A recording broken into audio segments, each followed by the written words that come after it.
ঐতিহ্য আলাদা, বৈশিষ্ট্য আলাদা, তবুও রাজ্যের রথের উৎসবে মিলেমিশে একাকার বীরভূমের তারাপীঠ ও হুগলির গুপ্তিপাড়া।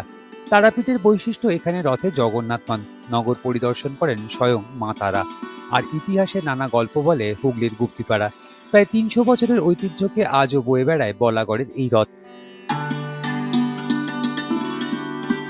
সকাল থেকেই চলেছে নিত্য পুজো, তারপর ভোগ, সবকিছু করেই মা তারাকে নিয়ে আসা হয় মন্দিরের বাইরে।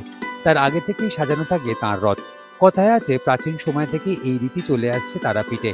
আর এই দৃশ্য দেখার জন্য শয়ে শয়ে মানুষ এদিন ভিড় করেন এই পীঠস্থানে। অন্যদিকে রবিবার সকাল থেকেই রথকে কেন্দ্র করে সেজে উঠেছে হুগলির গুপ্তিপাড়া। আগে থেকেই অবশ্য শুরু হয়ে যায় প্রস্তুতি। এই রথের প্রথম টান হয় বেলা ১২টায়, যা দেখতে আশপাশের জেলা থেকেও অনেক মানুষ ভিড় করেন। ভক্তের ভিড়ে গমগম করে রথের সড়ক। মেলা বসে, সবার জন্য থাকে ভোগের ব্যবস্থা।